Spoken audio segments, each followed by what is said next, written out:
Boa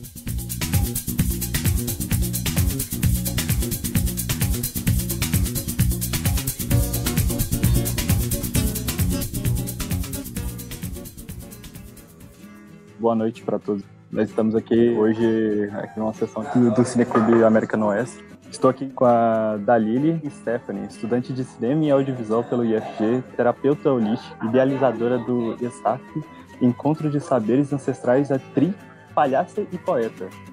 Juntamente com ela, a gente tem o Thiago Damasceno, que é mestre e doutorando em História pela UFG, especializado em mundo árabe e islâmico e escritor de poemas e crônicas. Também é produtor de conteúdo no canal do YouTube e perfil do Instagram História da Medina.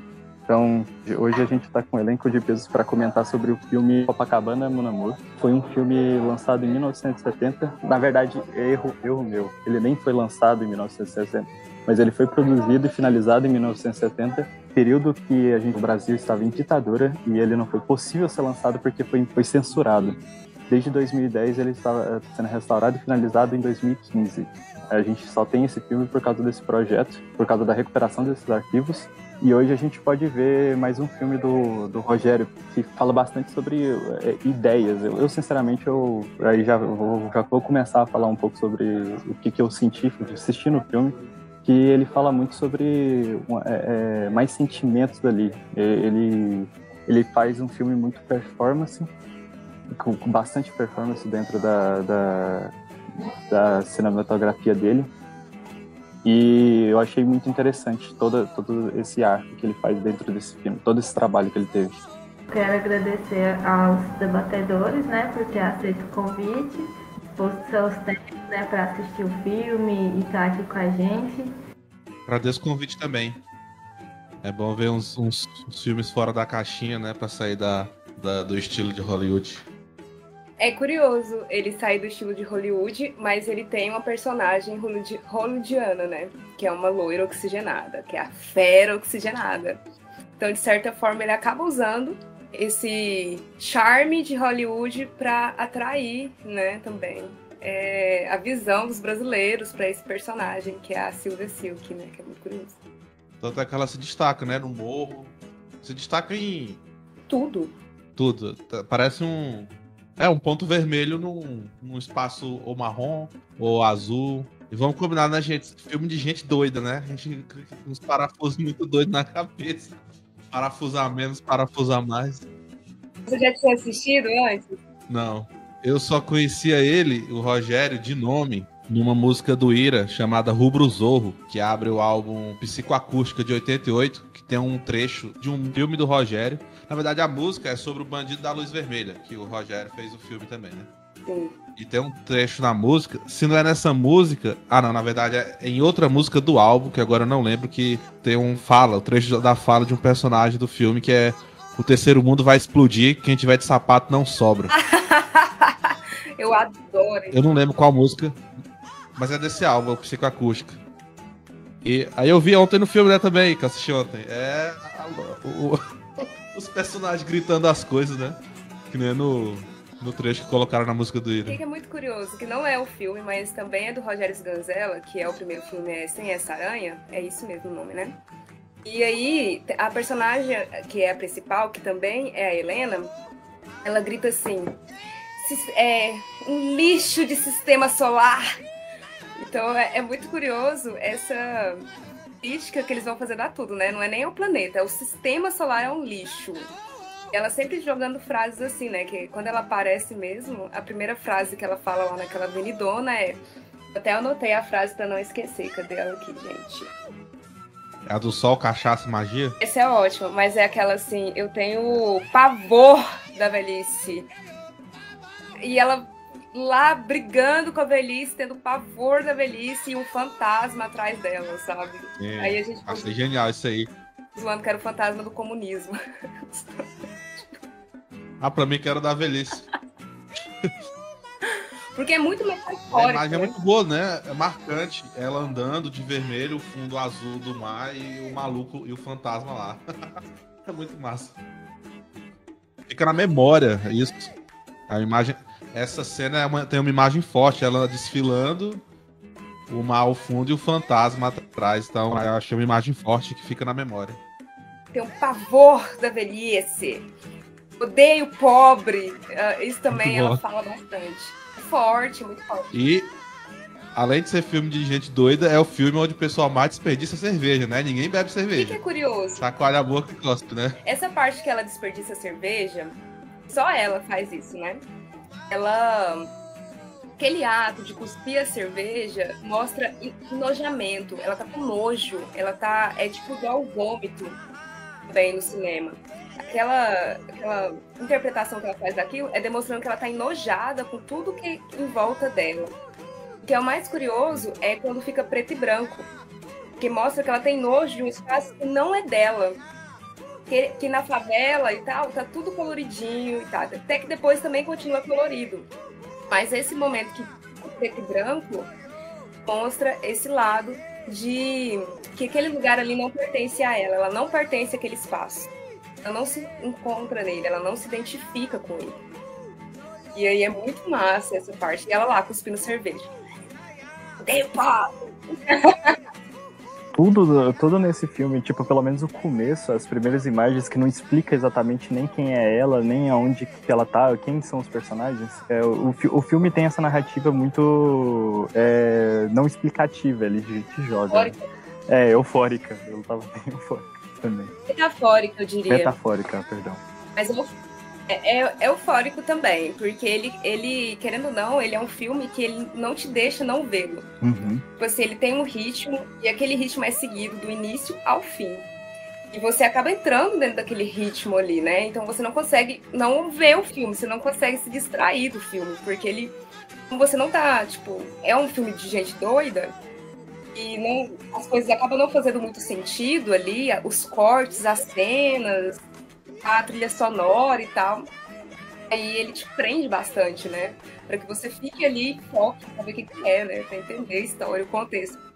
O que eu acho que faz esse chamado até mais é por causa dessas distâncias mesmo, tipo, esses contrastes muito fortes que tem dentro do filme, que tipo, são as cenas que tem na favela do começo são bastante realmente esse ponto, ela vira um ponto, um marco dentro desse lugar.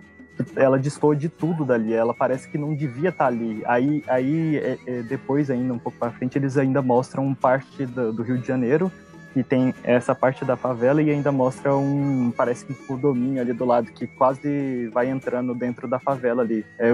Aí mostra essa distância, assim. Muito incrível o que ele fala, porque, tipo assim, a ideia que o Sganzella traz se chama antropofagia marginal. Então ele se inspirou em um cara, eu esqueci o nome do cara, desculpa, não vou lembrar, não anotei o nome do cara.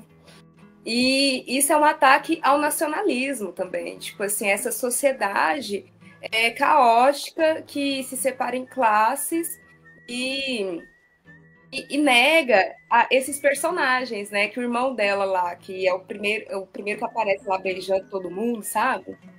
É o irmão dela. Então, aquilo ali é um personagem que ele é louco. Dá pra ver que ele tem algum tipo de problema mental, ou ele fez tanta macumba, assim, que bugou a mente dele, né? Então, é muito curioso essa crítica à sociedade que ele tem. Ele vai passando por essas críticas, assim, e tipo assim, não tem exatamente um momento pra se falar das críticas. Ele vai só demonstrando isso como se fosse, que eu falei no meio do começo, sem contexto, mas O filme tem uma narrativa, ele tem uma história por trás. A personagem da Silka, ela é uma persona mesmo, ela tem características ali. Só que ela tem história, só que tipo assim, não se foca na narrativa em si, mas se foca mais no que parece que se mostra mais o que ela sente. Esse ato dela beber e jogar pra fora demonstra esse nojamento que ela tem daquilo que ela está fazendo e daquilo que ela está precisando fazer. Tudo. Ela tem nojo da sociedade, ela tem nojo de pobre, ela tem nojo da velhice, ela tem nojo dos cafetões que querem roubar o dinheiro dela. Ela é muito subserviça. Esqueci o nome da palavra. Não sai a palavra. Falando assim de personagens muito doidos, invisíveis, tipo, o irmão dela, e aí, tipo, voltando à questão das frases que eles vivem repetindo. Esse irmão dela, por exemplo, ele falava, tô apaixonado pelo meu patrão. Apaixonado do Dr. Grilo. E que tipo de personagem é esse na sociedade de hoje, né? Plena eleição, o gado aplaudindo quem vai levar ele pro matadouro, por exemplo. Aí tem Uma síndrome de Estocolmo. tem aquele da blusa listrada, que é outro personagem invisível, né? Que tá lá, American Friends, Money Please, mas depois vou te denunciar pra polícia. Aí liga, olha, Dona Silvia é uma comunista e não sei o quê. É perigosa. E também uma personagem invisível, né? Uma mulher ali tentando se virar nos 30 para ter um dinheiro e cantar na Rádio Nacional, que é a única coisa que lhe resta. Então, enfim, esses vários personagens invisíveis.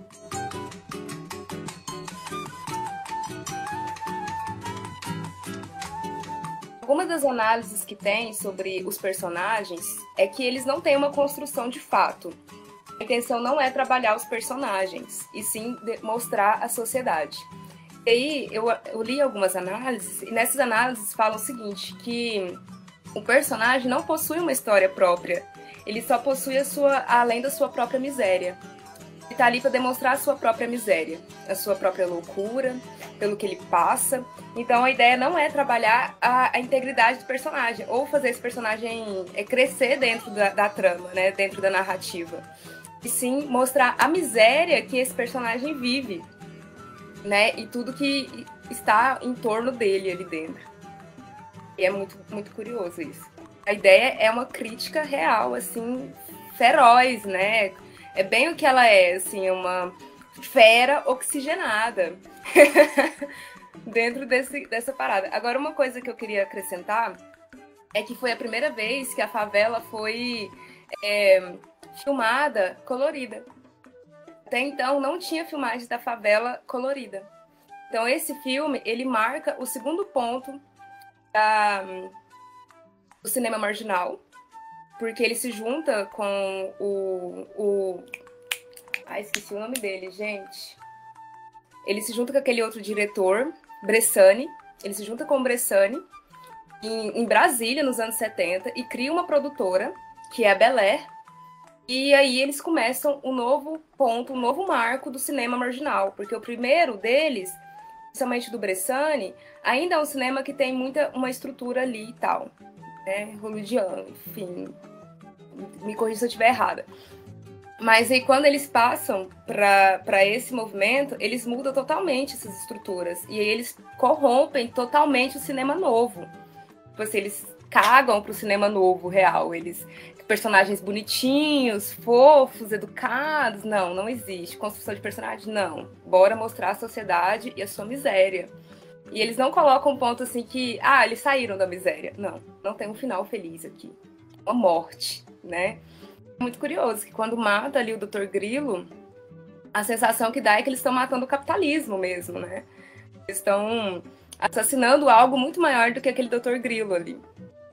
Enfim. Outro personagem, né, que tem uma frase que nasceu pra virar topeira e tal. O Dr. Grilo fala, eu sou uma topeira, nada que eu sou o patrão. Nossa, essa parte que eu sou o patrão foi a mais louca, assim, que ele entra, eu sou o patrão, e acaba... não sei se ele violenta, assim, porque como é muito metafórico, por exemplo, aquelas cenas que o irmão dela beija ela enquanto ela passa batom. Aquilo ali pode sim representar um estupro. Né? Que ele vem beijar ela, fica ali querendo beijar ela, e ela cospe nele, cospe no prato que ele dá pra ela. Ela mostrando que ela não tá aceitando isso mais, que ela não aceita esse tipo de violência mais. E é muito curioso também. Pra trazer umas metáforas muito, muito doidas, assim, né? A Lili tinha falado da filmagem da favela. Eu não sei o termo técnico do cinema, mas quando começa a filmar, a câmera tá de cima, né? Dá uma sensação de opressão, né? Até agoniado, aquele tanto de coisa assim acontecendo ao mesmo tempo, aquela folia. Aí quando ela desce, quando a Silvia desce, vai descendo, a câmera sai do Olimpo, né? E vai achando a posição. Achei massa isso. Além daquela cena que eu tinha comentado dela desfilando e o fantasma atrás, que fala lá que o otário vive de sol, cachaça e magia. O filme todo é todo mundo muito maluco e falando do sol, né? Da quintura, que nem a gente aqui, tá numa secura, num calor. Gente, eu já vi esse negócio de loucura e sol, eu lembrei do Camus, o Albert Camus, filósofo existencialista. E do absurdo também, né? O cinema do Rogério Sganzella também é de absurdo. É um livro do Camus que é considerado uma novela de 1942, O Estrangeiro. O Estrangeiro começa, é absurdo também. É um francês, o personagem principal é um francês, não lembro o nome. E a mãe dele morre. Ele vai no velório da mãe, no enterro e não sente nada. Aí, em algum momento, ele vai passear na Argélia, se eu não me engano. Acho que o Camus morou um tempo na Argélia.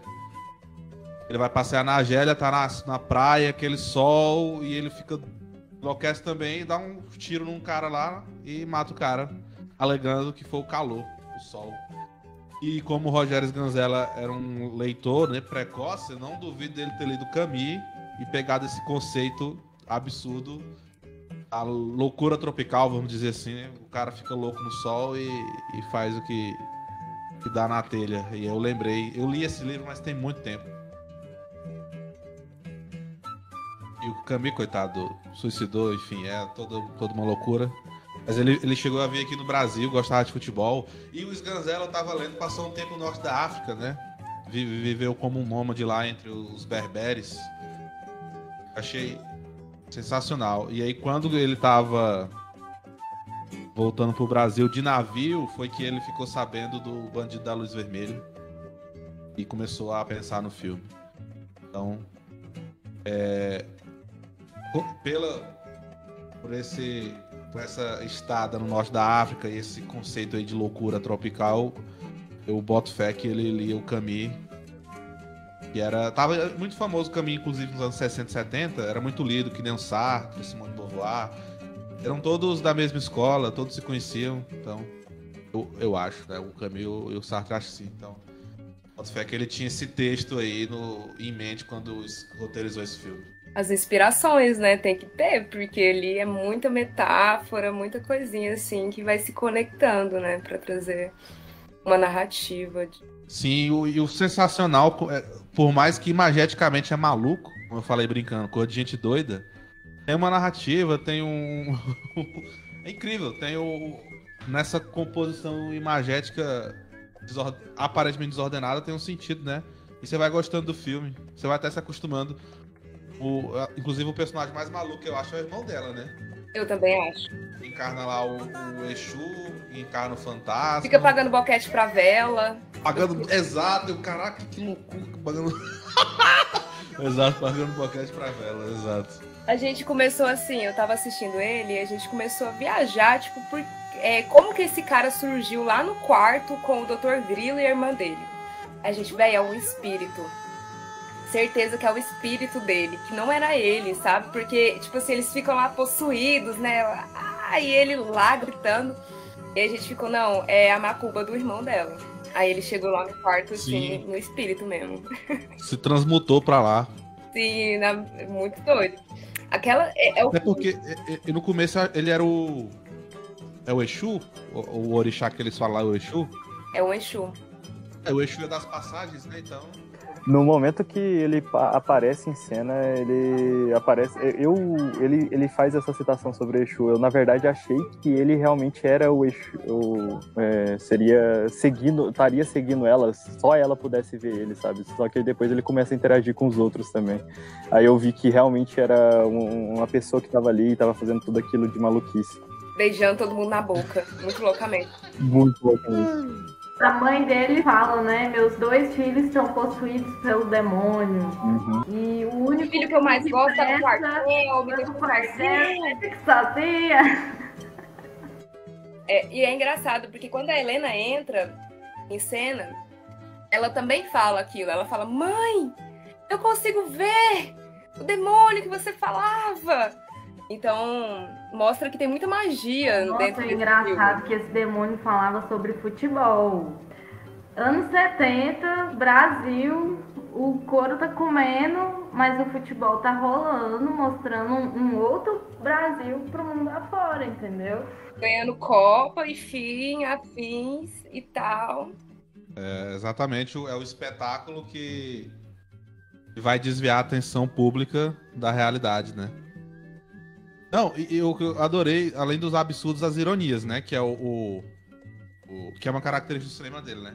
Que é o empregado apaixonado pelo patrão e a quebra de expectativa, que a mãe reclama que a filha tá com o demônio e a filha fala, ó, tô vendo ele aqui, que se o demônio você falou. É genial, né? Que quebra a expectativa, né? A filha não vai de confronto com a mãe, ela fala, ó, tô vendo o negócio aqui mesmo.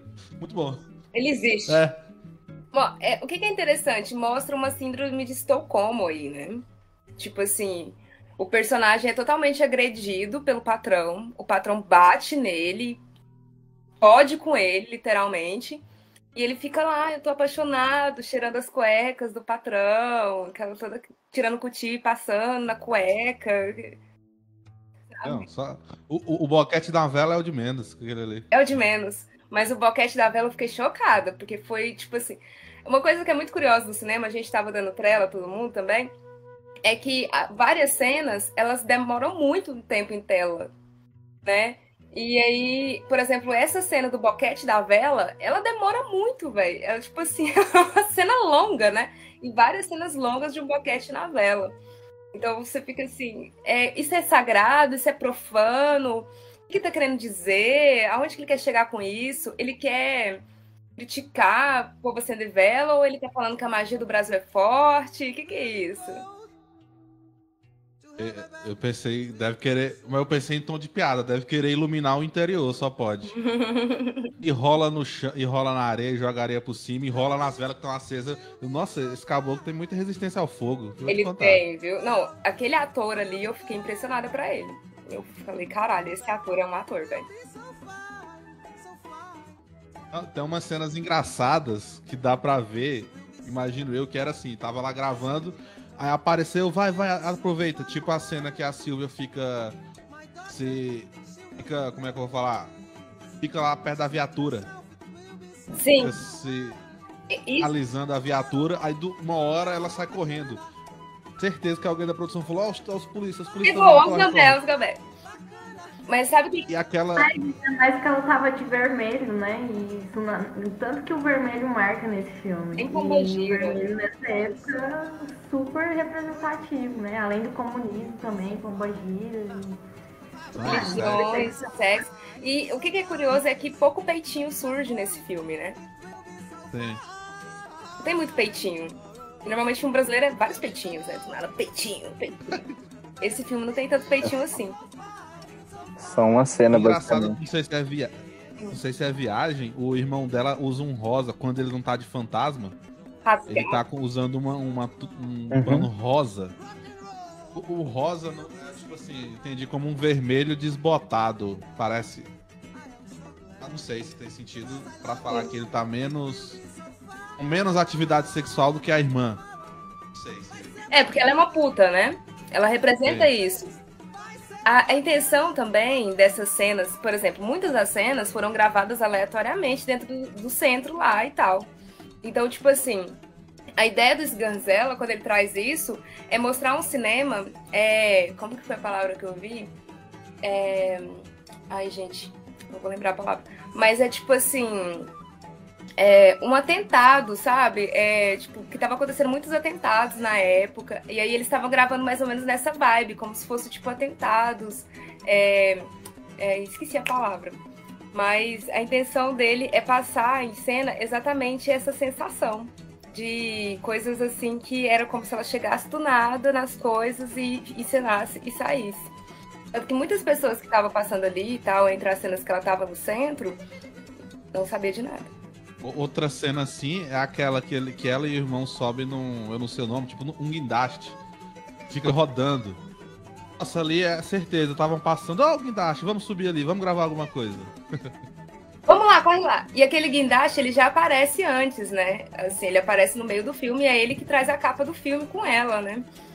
Então, é bem curioso. Quando eles sobem naquele guindaste no final, parece que eles estão dominando a miséria que habita neles, né? Como se eles fossem donos daquele guindaste, depois de ter matado o Dr. Grilo e tal. Passa uma sensação. Você ressaltou da miséria, chega a ser poético. Tem um trecho quando a Sylvia conversa com a amiga lá dela, antes delas se pegarem. E eu vi, não é que ela não fala exatamente isso que eu vou dizer, mas dá a entender, tipo, que não resta, ela é tão miserável que não resta pra ela mais nada senão um sonho de virar cantora. É até poético, bonito isso, né? Eu sou tão desgraçada aqui que não me resta nada a não ser sonhar. Chega a ser até bonito, entre aspas. Doloroso. Parece o brasileiro falando mesmo, mais né? uma segunda-feira no Brasil, Bolsonaro. Exatamente. Mas aí eu me senti representado por essa. Eu até anotei aqui, questões filosóficas em meio ao cotidiano banal e comum. Tem uma hora que tá o malandro lá, de dinheiro pro povo, e a voz gritando, né? Qual o destino do homem? Qual o nosso papel no universo? É eu por aí. Vai no supermercado e. Inclusive eu conheci. A sensação é essa. Filosofando. Inclusive conheci um cantor muito massa. Conheci, sim, pelo Spotify. Do Rio Grande do Sul, Ney Lisboa. O primeiro álbum dele, recomendo vocês escutarem. É o Pra Viajar no Cosmos Não Precisa Gasolina. É aquela pegada ali. Ele canta o cotidiano comum, filosofando a verdade da galáxia, o que a gente vai fazer no universo. É aquela pegada ali do filme. Grandes insights filosóficos em meio a um passeio comum na rua. O indivíduo parece estar normal lá, não, tá filosofando. É sobre isso. Cidade grande, né? Essa cena em específico também me chama muita atenção, porque ele não tá pedindo pra qualquer pessoa, ele sempre tá ali, ele pega logo alguns marinheiros que parecem ser dos Estados Unidos, assim, aí, tipo, ele sempre tá ali pedindo esmola pra estadunidense. É verdade. Eles são dos Estados Unidos, verdade, eu tinha pegado assim. Ele sempre fala lá, eu peço esmola, e eles não dando pra ele, e ele vai, e tipo assim, ele insistindo, aí ele sai um pouco, e como você tava dizendo antes, as cenas parecem ser muito longas, e tipo, no cinema tem muito disso, de shows e tudo mais, até dentro de piadas em si, se diz que tem o time, né, das coisas ali. Aí, esse filme, ele trabalha muito com essa extravagância desse time, sabe? Ele passa sempre muito do tempo que você fala assim, não precisa mais dessa cena, mas eles continuam. E aí mantém por muito tempo. Mantém. Até pra causar aquele incômodo mesmo, né, do cinema marginal, assim, porque é muito comum nas cenas, né, serem mais longas mesmo, pra causar essa sensação de incômodo. Até para fazer ali ter uma reflexão mesmo. Mas eu acho algumas cenas muito longas. Eu fiquei assim, caraca, esse povo é muito doido. Além da repetição, né? Sabe do que eu lembrei aqui? Nossa, acho que eu até sei porquê. Eu não sei, né? Enfim, o Sganzella não tá vivo pra confirmar. O Camus, do Estrangeiro, que tem o conceito de loucura tropical. Loucura tropical é o nome que eu tô dando aqui. Mas é isso, o cara tá no sol, fica doido. Ele tem um ensaio. Esse livro Estrangeiro é romance, é ficção. Mas ele tem um ensaio chamado O Mito de Sísifo. É um mito grego. É o cara que é condenado no Hades a levar a rocha, uma pedra até o topo da montanha. Quando chega, a pedra volta e ele leva de novo. Então o Camus tem um ensaio sobre isso. E pensando que ele era existencialista, filósofo existencialista, pensando então no nosso cotidiano. O que é o nosso cotidiano senão um mito de Sísifo? Se não levar essa pedra, ela cai de novo. Enfim, ficar repetindo, né? Que tem a ver com essas cenas longas, as falas se repetem, né? Acho que tem esse sentido. Eu acho que ele era um leitor do Camus pela questão do absurdo, né? O Camus era o grande nome, assim, do tal do absurdo. Ele escreveu também A Peste, que voltou a ficar famosa no começo da pandemia, não sei se vocês leram. A peste é uma metáfora nos nazistas, aí ficou famosa a pandemia, porque é a metáfora lá da doença, aí o pessoal voltou a ler. Não tinha lido não, mas parece ser bem interessante realmente. Ele trabalha por... Mas assim, é um absurdo. Ler quando você estiver de boa, que se você estiver mal, você fica ruim, ó. É pesado. É uns livros que você fica depressivo, assim, filosófico e depressivo. Não, é difícil ficar de boa no Brasil. O cinema do Sganzella também, ele me lembra muito o cinema francês, mas esse Copacabana Mon Amour é muita referência da novela Vague e também do neorrealismo italiano, que é o neorrealismo por exemplo, pegar os personagens da rua mesmo, que tá passando, e interagir com eles, pessoas que não por exemplo, atores profissionais, muitas cenas externas, e isso economiza no orçamento com questão de estúdio e tal. E já a Nouvelle Vague é essa questão que valoriza muitas cenas da cidade e também traz essa quebra de cenas curtas, coisas com sentido, entendeu? Mas esse cinema autoral, né, que ele deixa uma marca dele ali no filme, mas também traz essas reflexões acerca da cidade, assim. Fico até pensando no nome, se não tem a ver com toda essa construção aí, Copacabana, Mon né? Quem é esse Mon Amour? Mon Amour é em francês, inclusive. Copacabana, meu amor, bora lá! Putas, cerveja, magia, a sensação que bate cerveja, fantasmas, boquete em vela, futebol. Boquete de O que vela. você tá falando tem bastante sentido, até porque possivelmente a época que ele tava produzindo ainda tava tendo muito, tipo assim, ainda era muito influente a Nouvelle Vague. Foi um movimento muito influente dentro do cinema e ele possivelmente estava sendo influente. Também outra característica que se assemelha, agora que você falou da Nouvelle Vague, é mais essa questão da câmera na mão. A câmera muitas vezes não tá estática nem um pouco. É tipo assim, além da loucura tá acontecendo em cena, a câmera também acompanha. É super cinema novo, mas tipo assim, se for parar pra pensar em cinema novo, muitos puxam lá pro Glauber Rocha, né? Mas cinema novo foi toda essa construção de novos cinemas, né? É diferente da Hollywood, dos cinemas clássicos, dos cinemas de indústria. E aí foi uma explosão mundial que começou lá na Europa e veio logo pra América Latina. Tanto em Cuba, Chile, aí começou os movimentos latino-americanos mais fortes. E aí o Rogério se destaca no Brasil nessa época também. Fazendo esse cinema mais com algumas, por exemplo, essas características mais ousadas, né? Um cinema mais ousado. Um cinema mais marginal mesmo. A ideia E é curioso, porque olhando a cena dele captando as imagens com a mão, é perceptível que é necessário que sejam captadas com a mão mesmo, para dar uma ideia ali de que você está dentro daquilo, de movimento, de que tem, né, alguém ali, que aquilo ali não é só... A instabilidade do dia a dia. Uhum. Exatamente. Eu não encontrei sobre... Eu não encontrei sobre, mas como é que é o reconhecimento do Rogério Sganzella no exterior? Porque quando eu tava vendo, eu lembrei o último filme doido que eu tinha visto foi o Eraserhead, do David Lynch. É de 77, ó, 7 anos depois. Tirando que a câmera do David Lynch ela é estável, é só loucura também, né?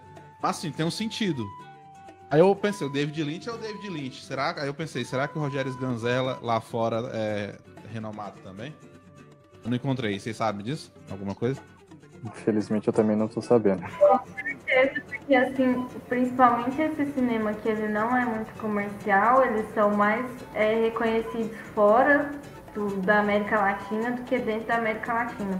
Porque comparando com o David Lynch, o Eraserhead mesmo, sim, empata. Loucura, absurdo. Olha, a loucura. É muito curioso, assim, saber se ele teve um renome mesmo fora do país. Mas o que eu não sei, assim, se teve tempo, né? Porque, tipo, os filmes dele, a maioria, por exemplo, esse filme só ele foi remasterizado e só teve estreia em 2015, em DVD. Ele não chegou a ser distribuído, de fato, na década de 70, sim. né? Então, eu não sei como que foi esse movimento para ele sair do país e mostrar o seu trabalho também. Depois desse filme, mais ou menos, eu não sei se foi exatamente depois, ele foi exilado junto com quem... Eu esqueci o nome do que você tinha falado dali, com quem ele tinha juntado para fazer... Bestani, os dois foram exilados do Brasil, eles tiveram que sair. Eu não sei se eles continuaram produções fora do país. Talvez eles tenham um reconhecimento por lá. Eu fiquei sabendo que ele gravou um show do Jimi Hendrix. E foi a época também que ele viveu um pouco no norte da África, entre os beduínos lá.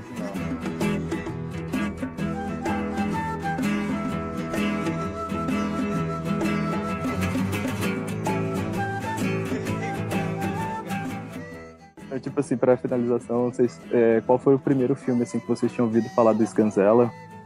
E também como é que foi, tipo assim, além de já ter falado um pouco da experiência, agora, depois desse filme, vocês talvez se interessem mais sobre pelo trabalho dele também, se já não era interessado. O meu, eu fiquei sabendo primeiro do Bandido da Luz Vermelha, embora eu não assisti. Aí eu vi aqui, tá na música Pega Essa Arma, do Lira, daquele álbum que eu falei, o Psicoacústico. Quero ver, agora o próximo que eu vou ver é o Bandido da Luz Vermelha. Eu também quero vê-lo. Eu já havia estudado o Rogério, né, na faculdade com o cinema marginal, porque ele é um marco para o cinema marginal no Brasil, no país. Mas aí eu não conhecia nenhum dos filmes dele, então eu acabei conhecendo primeiramente com o Bandido da Luz Vermelha e depois eu conheci esse agora que é o Copacabana Mon Amour. Mas também estou querendo assistir o Sem Essa Aranha, porque o personagem principal desse Sem Essa Aranha é o Zé Bonitinho. E foi nesse filme que o Zé Bonitinho tornou-se Zé Bonitinho. E aí o personagem surgiu. Que loucura! É muito massa. E, inclusive, outra coisa que a gente não comentou é sobre a trilha sonora desse filme, que a gente assistiu, que é o Copacabana Mon Amour, que é o Gilberto Gil que fez essa trilha sonora. E o outro filme, Sem Essa Aranha, é o pai do Gonzaguinha que faz a trilha sonora do filme Sem Essa Aranha. Tanto que tem ele como personagem também. Provavelmente deve ter uma inspiração, deve ter aí, ou usou também, porque tem outras músicas, né? Mas aí quem se responsabilizou pela trilha e assinou a trilha foi o Luiz Gonzaga, que é o forrozeiro de bom pra caraca, e o Gilberto Gil assinou a trilha do Copacabana Mon Amour.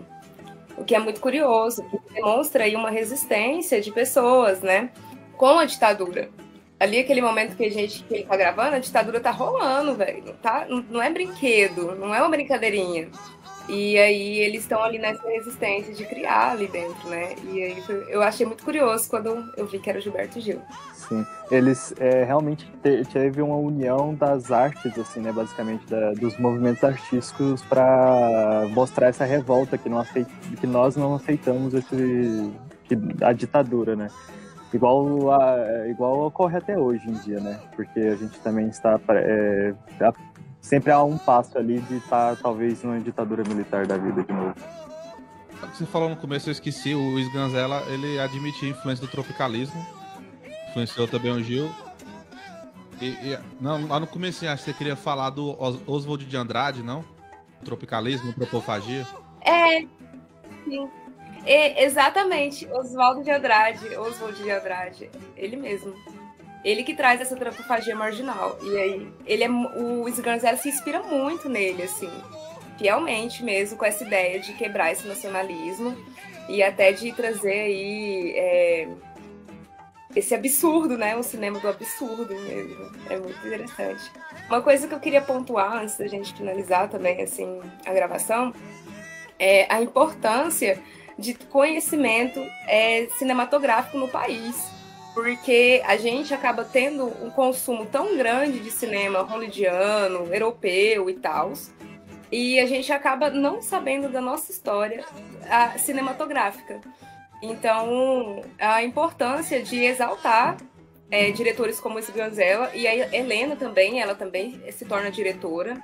Ela tem um filme muito mais louco, te falar um negócio. Eu vi que chama Canção de Baal. Véi, esse filme, ele é uma puta de uma aplicação do caralho. Quero ver, vou anotar aqui. É muita metáfora, você não entende nada. Se você não lê antes uma coisinha, você não... E ela dirigiu A Volta do Bandido da Luz Vermelha também, que é um roteiro do Rogério. Aí tem um filme da filha deles, que é da Sinai Sganzella, que é um documentário sobre a Helena Inês, que eu recomendo muito, que é Mulher da Luz Própria. Pronto. Recomendo demais, viu? E aí é interessante para entender essa história do cinema no Brasil. E só para completar sobre essa questão de valorizar a nossa história, também valorizar as cinematecas, né? Porque quando começa esse filme, por exemplo, fala que ele é uma tentativa de restauração, né? Que já teve várias montagens e remontagens, teve arquivos danificados, né? Com fungos e tal. Então, que foi preciso um edital para restaurar. E a gente vê constantemente notícias de incêndio, inundação, na cinemateca, nos museus, e para a população passa batido, né? Mas que fatos como esses, a gente vem a ressaltar a importância, né? É o que acontece no país, né? Que a gente não conhece. Foi bem dito, porque realmente até dentro do curso de cinema mesmo, acaba que você estuda mais o cinema de fora, que é mais vendido aqui dentro, do que o cinema daqui de dentro, né? É como se o cinema daqui de dentro, ele... e outra coisa, o cinema aqui, ele teve muitas mudanças e acabou tendo muitas críticas da sociedade brasileira e trazendo como se o cinema do Brasil não fosse bom. Pela questão do som, né, também, o áudio de alguns filmes não são tão bons assim como poderia ser, tanto que esse filme, Copacabana Mon Amour, ele é dublado. Ele é dublado, ele não é áudio original, não, ele é dublado, né, assim, não é o áudio da filmagem, ele é dublado depois. Então, é muito curioso a gente não enaltecer esse trabalho de fazer um filme com pouco orçamento e criar uma história, uma narrativa sobre o Brasil. Porque acaba que a gente se inspira tanto nas narrativas de fora que a gente não tem a nossa própria narrativa. Então, quando a gente olha uma narrativa como a do Rogério Sganzella, que não tem sentido, não tem essa historinha bonitinha, feitinha, como tem no cinema novo e tal também, enfim, causa um choque, mas ao mesmo tempo causa uma sensação de reconhecimento e acolhimento dentro do trabalho brasileiro mesmo. Ele não fica ali criando uma margem, ele mostra a margem. Ele não fica, a margem é assim. Não, ele fala, a margem tá aqui, vocês vão olhar o que é marginal sim e vão assistir sim. Então, isso é muito bom. Eu acho que o cinema marginal, ele enaltece muito esse lado criativo do brasileiro, sabe? Também tem o pornô chanchada, tem as chanchadas também, que é uma época muito boa do Brasil também, em criação. Né? Tanto que o Brasil, nessa época, ele criou muito, teve muitos estúdios, teve muitas produtoras e tal, que acabaram falindo por causa da distribuição do país mesmo, por causa da ditadura. E a distribuição mesmo, porque, por exemplo, dentro do cinema brasileiro, 1% é filme brasileiro. E isso é questão de indústria, de venda mesmo. O nosso cinema ele é vendido. As nossas telas de cinema são vendidas para fora. Elas não são do país em si, sabe? Então, nós não temos um espaço para mostrar esse trabalho que a gente tem como cineasta também. Né? Não é valorizado pelo próprio país. E aí, é um absurdo e fica pensando como quebrar isso, né? Como quebrar esses meios de distribuição. É voltar à distribuição independente também, assim, ó. Tem altos cinemas independentes surgindo. E a gente também criar o nosso movimento de estar dentro dessas mostras de cinema independente para poder, sei lá, trazer uma história nova e não repetir a antiga história, né? O Brasil é uma merda, lixo de sistema solar, poder pobre. Esse é de qual filme mesmo? Quero ver também.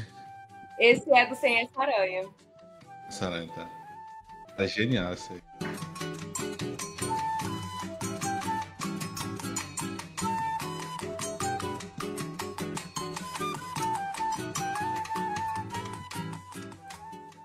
Fazer o convite para a mostra clandestina.